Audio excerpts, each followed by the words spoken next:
story, but shifting focus now to the Twisha murder suicide case, we have some breaking updates coming in. In a fresh twist in the Twisha Sharma case, post-mortem confirms death by hanging, no drug evidence found. The autopsy report confirms death by hanging, stating ante-mortem hanging by ligature as the cause of death. The report also notes multiple injury marks on the body. No drugs were detected in the examination. The findings intensified debate between suicide and foul play claims. Investigation continues amid conflicting allegations from both sides. My colleague Nitesh Shukla is joining us for more details. Nitesh, हम देख रहे हैं कि postmortem report में drugs के बारे में कोई बात सामने नहीं आई है और ये कहा गया है कि ये डेथ बाय हैंगिंग ही है ये ट्विशा केस में। और क्या जानकारी मिल रही है, ये जो दोनों तरफ से कॉन्फ्लिक्टिंग एलिगेशंस बनाए जा रहे हैं उसके बारे में? लगातार ट्विशा शर्मा के मामले को लगातार उठाया जा रहा था, जिसमें आरोप लगाए जा रहे थे उसके परिजनों के द्वारा। लेकिन अब भोपाल की जो ट्विशा शर्मा है, इसके मौत मामले में पोस्टमार्टम रिपोर्ट सामने आने में कई अहम बातें खुलकर सामने आई हैं, जिसमें कि एम्स में भोपाल की रिपोर्ट ने ये पुष्टि की है कि ट्विशा की मौत फांसी लगने से हुई है।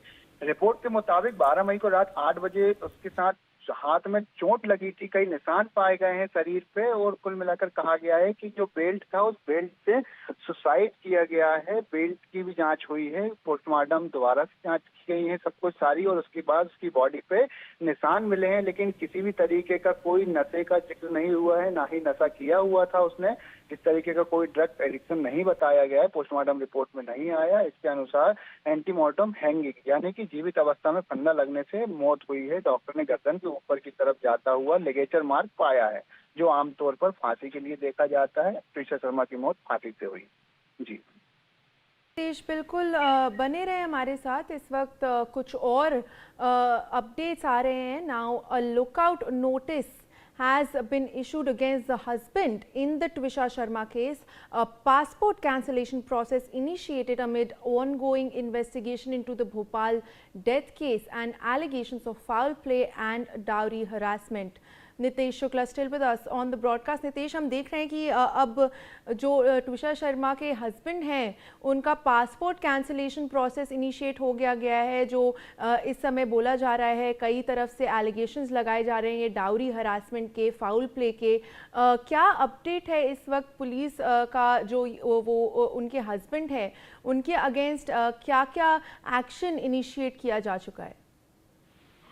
जी बिल्कुल, देखिए जो ट्विशा शर्मा का मौत का मामला है उसमें जो पुलिस ने आरोपी है उसका पति समर्थ सिंह, उसका पासपोर्ट रद्द करने की प्रक्रिया भी शुरू कर दी है। उसके खिलाफ लुकआउट नोटिस भी जारी किया था, और उसके बाद इसलिए किया था कि वो विदेश ना भाग सके। उस पर पुलिस ने 10,000 रुपए का इनाम भी घोषित किया है। उसकी जांच करने के लिए, तलाश करने के लिए उसके जितने भी ठिकाने हैं, जितने भी घर हैं, सभी पर दबिश दी जा रही है। अलग अलग पुलिस की 6 टीमें बनाई गई हैं जो कि तलाश कर रही हैं। लगातार पति के खिलाफ लुकआउट नोटिस भी जारी किया है, और समर्थ अब फरार चल रहा है, जो कि सरेंडर करने वाला था 18 तारीख को कोर्ट में, लेकिन वहां नहीं आया है। और उसके बाद वो घर पे भी पुलिस की टीम उसके कई ठिकानों पर, उसके दोस्तों के घर जांचबीन कर रही है, लेकिन समर्थ अभी फरार चल रहा है।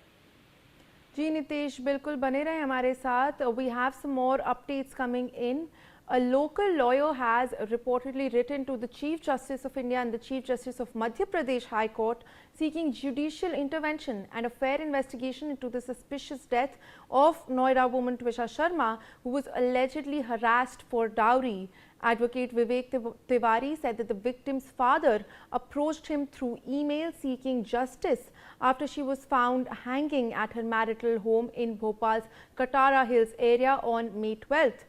He said that the facts appear grave, sensitive and legally significant, urging judicial scrutiny. Nitesh Shukla still with us on the broadcast. Nitesh, हम देख रहे हैं कि अब चीफ जस्टिस ऑफ इंडिया तक ये बात पहुंच चुकी गई है, और जो एडवोकेट हैं उन्होंने कहा है कि ट्विशा शर्मा के फादर ने उन्हें अप्रोच किया था इंटरवेंशन सीख करते हुए।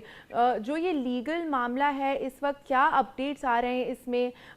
ना सिर्फ chief justice of India, chief justice of Madhya Pradesh high court तक भी ये मामला लेकर जाया जा चुका है। उस मामले में क्या अपडेट्स हैं आपके पास इस वक्त? बिल्कुल, देखिए त्रिशा का परिवार लगातार न्याय के लिए हर कदम उठा रहा है, हर जगह जा रहा है। उन्होंने राष्ट्रपति द्रौपदी मुर्मू को भी पत्र लिखा है और उन्होंने आत्महत्या की तो शरीर पर कोई चोट के निशान नहीं मिले, इस तरीके से उन्होंने पत्र में लिखकर सब कुछ जानकारी दी है। उसके बाद जबलपुर के जो वकील हैं विवेक तिवारी, उन्होंने भी CJI Madhya Pradesh high court मुख्य न्यायाधीश को पत्र लिखकर स्वतंत्र जांच की मांग की है।